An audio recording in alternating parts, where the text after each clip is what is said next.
welcome today to the show. I'm your host, Prophet74, and today we have a Precision 5540. I'm going to take a look at it and see what's on the hood, and you guys let me know what you guys think about it. But if you have any questions or any comments, let me know. I'm going to show you what's under the hood so we can see what we can upgrade and what we cannot upgrade. So let's go ahead and take a look at it.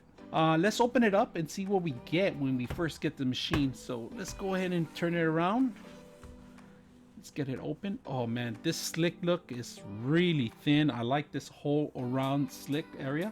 Now I'm gonna show you something pretty awesome. Now let me bring that camera over so you guys can see. Now check it out.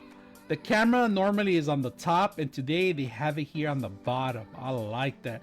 The camera position is right below it, along with the sensors and the light sensor and all that stuff. It's not on the top. It's so small on the top that they got rid of the camera on the top and they put it right below, but it's aiming up at your face. So let's go ahead and bring the camera back. So like I said, the camera's no longer there. The camera's down here. I like that. That's a great change. I like it. Not the 10 keyboard that I always see in the Precisions, right? The top of it, plastic, you know, we're going to compare it to another machine I have here, a smaller machine. This is kind of like a detail, kind of like a carbon fiber color kind of thing, but it's all rubber within. No 10 keyboards, power buttons on the right hand side. Nothing else, nothing fancy. It's all same basic keys, 10 key command, no function keys and all that stuff. Everything's available. It lights up. You could get an option of touchscreen if you want to, or not on a touchscreen. Now let's go ahead and close it up and see what's behind the computer. Now behind the computer itself, you see it's pretty clean. Nothing, pretty much everything's, not even the power supply in the back no more. So we're gonna do it to one side first. SD cards always there. 3.1 USB, and then this feature right here. Look at this.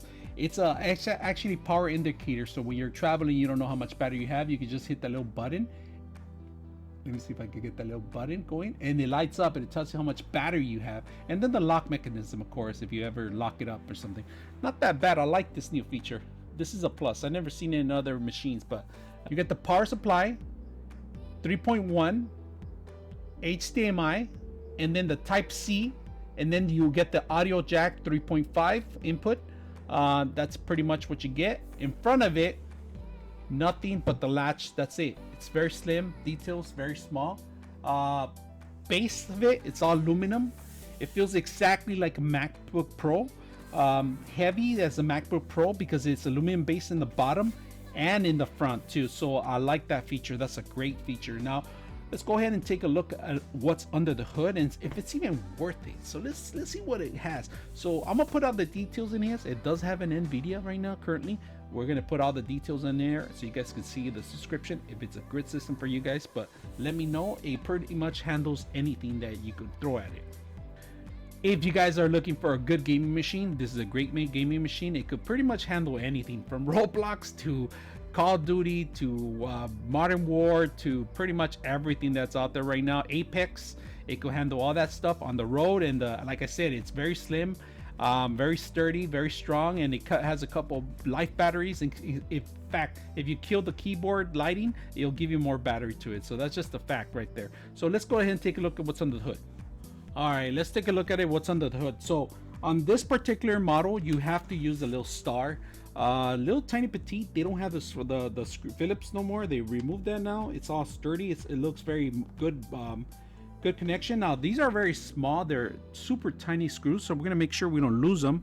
We're gonna go ahead and continue. Now we took all the screws out, and we got to make sure you guys find a little corner to pick it up. And like I said, I do have a guitar pick here. It's like a guitar pick that.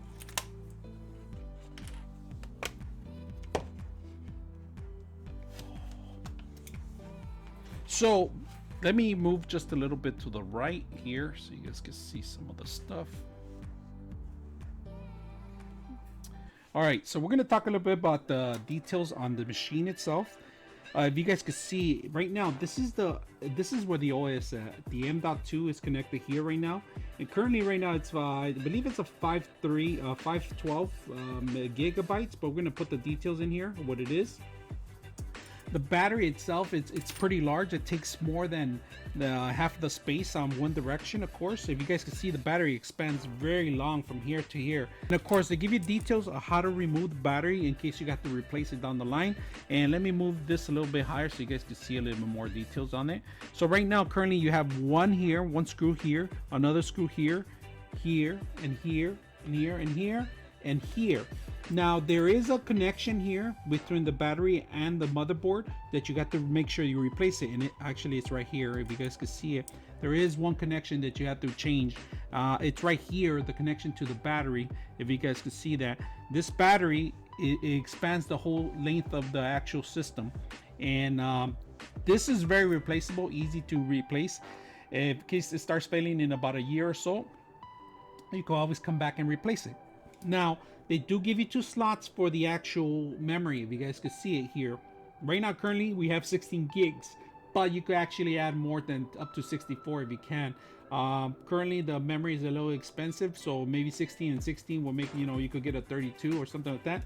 Now, there is a connection for another hard drive right here, but there is no connection for any other hard drive. You can't put any other hard drive in any way. There's only for one slot for a solid state hard drive on M.2 here, a solid state, not a hard drive, I'm sorry, a solid state. So only one M.2 solid state you can fit in here, 2 memories that you can upgrade, and the battery. And that's pretty much what you can do on this system. There's nothing else that you can do other than replace the battery. And down the line, you can replace the battery, the memory, and the SATA drive, the actual SSD drive here, the M.2. That's pretty much wireless device. There's not that much you can do on this wireless device. There's not that many upgrades to do on that. If you guys can see on the length of the actual copper, this is copper right here. It's coated in black, of course, and if you guys can see it, the length of it goes through the actual CPU and the GPU, and it actually is powered by 2 fans in here. And of course, right down below the fans, you got these vents right here, and this is where it actually sucks in the air and blows out. All those whole components itself, it's very stable, very sturdy, very small. You cannot replace the GPU or the CPU. If you ever want to do that, you're gonna have to replace the whole motherboard and the whole system. Pretty much that's how much it's pretty much the whole system you have to replace. Now, very important in here, if you guys could see this is one thing that's very important. This is actually this is the tape. This is a thermal paste tape that goes on over the actual SSD, and that has to be because it has to cool down the SSD too. You don't want to overheat that. That's actually your OS is running. Unfortunately, there is no space for any other additional hard drive. There's the only thing that you could add as a hard drive there's no space for any storage. The only space that you can buy is an SD card, and they do make a terabyte of SD cards, even more larger now, so you can store your stuff in there, but they're not always very stable. Those things are very fragile, and moisture and magnetic interference could mess around with it, so it's not always the best thing to save your data on those cards. Best bet is just maybe get another larger SSD M.2 hard drive, M.2 a solid state. Maybe that would be more of a better optional than just saving an SD card. Other than that, there is no other option to save or any other place that you can add another hard drive in here. And if you can see, the battery takes the majority of the space in here. Okay, let me give you my 2 cents of what I think about this machine. The machine is freaking awesome. It's a little heavy duty, but it's lighter than an Origin and lighter than a freaking Alienware, so it's a really light machine. If you're gonna go out there and you're gonna do 3-dimensional programming, or you're gonna play video games on it, some games on it, you can. Everything from Roblox to Minecraft to Fortnite to Modern War, even Apex, this machine can handle it. It has the kick power, it has the memory, it has a Core i9 that you're gonna be running there. You could edit your music, you could edit your videos, you could edit your programs, you could edit Adobe, you could do all sorts of things on this machine on the run. It's a really unique machine, but other than the price, that's the only thing. The bad thing that I didn't like about it is that I wish they had another slot for an SSD card, an SSD M.2, at least a little slidey, so I could actually save my data on one area and have the OS run on the other one. Unfortunately, they don't have that. It comes only with one single slot right now. Battery wise is great.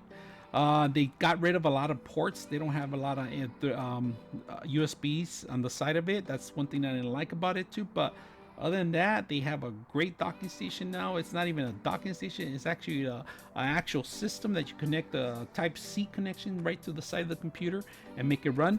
Other than that, this machine, there's an option you can do, and I'm going to bring that up on another video with the Type C connection that this has. We're gonna experiment and see how well it runs with a higher end video card on this machine. Yeah, you heard me right. You can actually add a higher end video card as an external slot. So I'm gonna show you guys. There's two different types of way we're gonna do it. And if you guys like stuff like that, let me know. Other than that, great buy. Hopefully you guys get something like this for Christmas, or it's on your Christmas list, or maybe for next year. So hopefully everything goes well, and I hope you guys enjoy this. I'm your host, Prophet 74, out.